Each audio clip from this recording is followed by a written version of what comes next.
और इस समय मेरे साथ सबसे पहले बातचीत के लिए जुड़ रहे हैं रॉबर्ट वाड्रा। इस समय एक्सक्लूसिव सीधा मैं उनका रुख कर सकता हूं। रॉबर्ट जी, आपका अभिनंदन है इस कार्यक्रम के अंदर। मेरा सीधा सवाल है आपसे, एक बड़ी जीत कांग्रेस पार्टी को मिली है, क्या आपको लगता है क्या दो बड़े फैक्टर काम करे हैं कर्नाटक के रिजल्ट्स में? मैं पहले तो कर्नाटका के सारे लोगों को धन्यवाद देता हूं और मैं मुबारकबाद भी देता हूं कि उन्होंने भारी बहुमत से कांग्रेस को जिताया, जिसके लिए बहुत एक चीज स्पष्ट है कि कोई हॉर्स ट्रेडिंग या कोई अलग चीज मैं कहूँगा ऐसे नहीं हो सकती है। ये सरकार मजबूत है, भारी बहुमत से जीती है और उनके हित में जो भी वायदे हैं वो पूरे होंगे। और काफ़ी हमारे जो कांग्रेस के कार्यकर्ता हैं उन्होंने बहुत मेहनत की, जितने नेता हैं उन्होंने बहुत प्रचार किया और राहुल और प्रियंका ने भी काफ़ी प्रचार किया, जिसके वजह से जो भी उनके वादे उन्होंने बोले हैं मुझे पक्का पता है वो वादे उन लोगों के लिए कर्नाटका में पूरे करेंगे। 2024 की भी कहानी यहां से शुरू हो गई है। मैं आपसे जानना चाहता हूं क्या साल 2024 में, क्योंकि जैसा सिद्धारमैया कह रहे हैं कि अब राहुल गांधी प्रधानमंत्री के प्रबल दावेदार हो गए हैं और 2024 में वही प्रधानमंत्री बन जाएंगे, क्या आप उनकी बात से सहमत हैं? मैं ये जीत को बड़ी चीज मानता हूं और जिस तरीके से बीजेपी ने सरकार को तोड़ के वहां सरकार चलाने की कोशिश की और उन्होंने भ्रष्टाचार ज्यादा बढ़ा, मतलब महिला की सुरक्षा ज्यादा बढ़ी और बेरोजगारी वहां बहुत ज्यादा थी। तो मैं ये कहूंगा कि पहले तो हम अब इस जीत को समझें, लोगों को समझें और लोगों के लिए जो वादे किए वो पूरे करें। और मुझे लग रहा है कि अब ये बदलाव का माहौल बन चुका है और आप देखेंगे मध्य प्रदेश में भी और कहीं भी अगर स्टेट इलेक्शन होंगे उसमें बदलाव जरूर आएगा और आप देखेंगे कि पूरा कांग्रेस पार्टी जितने भी नेता हैं सब लोग एकजुट होकर मेहनत करेंगे और जो भी उनसे नहीं हो पाया पहले वो जरूर करेंगे और बदलाव का माहौल बन चुका है और बदलाव आगे 24 तक जरूर होगा। बदलाव आप कह रहे हैं 24 तक होगा। मैं सवाल उसको दोबारा पूछ रहा हूं, क्या राहुल गांधी प्रधानमंत्री पद के दावेदार हैं? क्योंकि एक आवाज तो प्रियंका गांधी वाड्रा के लिए भी है।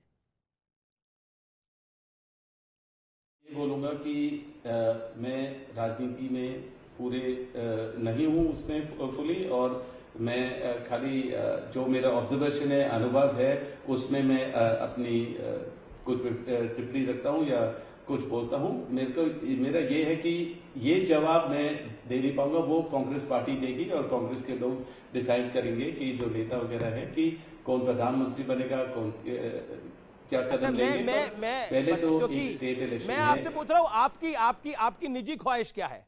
क्योंकि आपके लिए भी टफ है, एक तरफ प्रियंका है दूसरी तरफ राहुल है। दैट्स माय ख्वाहिश है बहुत ये यस। तो जो भेदभाव की जो राजनीति है, धार्मिक राजनीति है, ये हटनी चाहिए, सेक्युलर रहना चाहिए।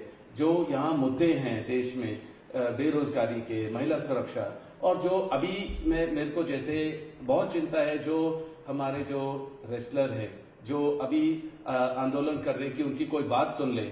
और जैसे हम लोग सुनते हैं, सारे बीजेपी के नेता कहते हैं कि आज मन की बात यहाँ सुनेंगे और वहां सुनेंगे, पर एक भी कोई भी वहां नेता नहीं पहुंचा है, चाहे महिला नेता हो, कि वहां उन बच्चियों के साथ जो गलत हुआ है, उनके जो ब्रजभूषण के द्वारा जो गलत हुआ है उसकी बात ही नहीं करते हैं, तो उनकी सुनवाई नहीं होती है। तो मतलब कि और किसकी बात समझेंगे? देश में बहुत ही गलत हो रहा है और माहौल ठीक नहीं है और उस चीज के लिए जो मेरे परिवार चाहे पार्लियामेंट में बोलता है, जिसके वजह से राहुल को हटना पड़ा और उनको अपना घर छोड़ना पड़ा है, जो भी माहौल है वो ठीक नहीं है। हमें सेक्युलर रहना चाहिए और हमें देश के प्रगति में ज्यादा सोचना चाहिए। अभी खाली एक ही जीत हुई है, हम उस मुकाम पे नहीं सोच रहे हैं कि कौन प्रधानमंत्री बनेगा ये वो।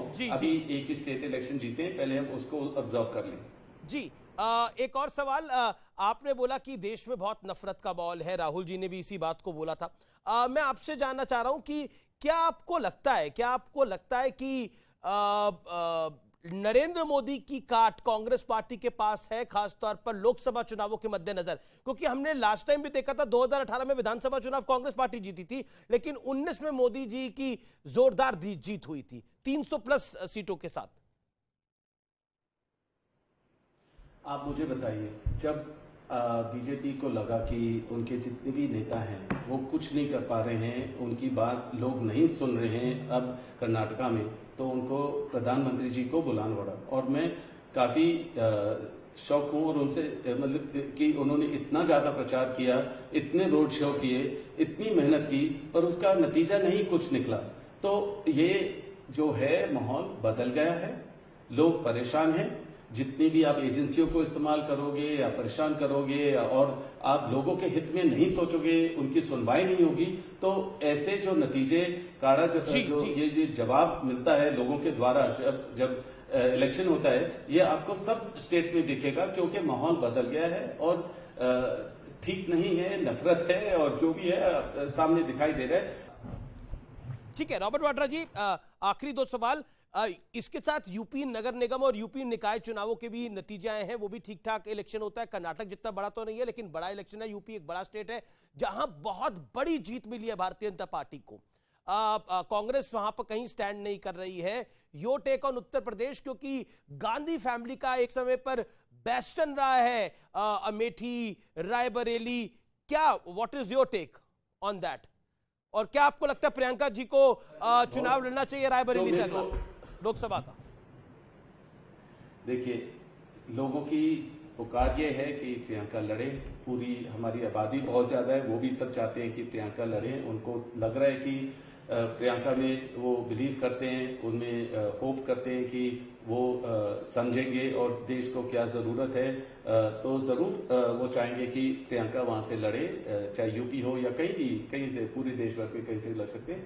पर देखिए, मैं हैरान नहीं हूं कि हम किसी को कंपेयर कर रहे हैं कि एक जगह बीजेपी की हार हुई तो एक जगह ये यूपी में उनकी जीत हुई। स्टेट इलेक्शन जीते हैं, ये मैंडेट है लोगों का, वो बहुत बड़ी चीज है और मैं उनको मुबारकबाद देता हूं। जहां वो लोग जीते हैं वो अपना प्रगति दिखाएं, वहां अपने यूपी में प्रोग्रेस दिखाएं और जहां भी प्रोग्रेस होगा लोग उनके साथ सहमत रहेंगे और जवाब देंगे उनके हित में। बहुत सिंपल है।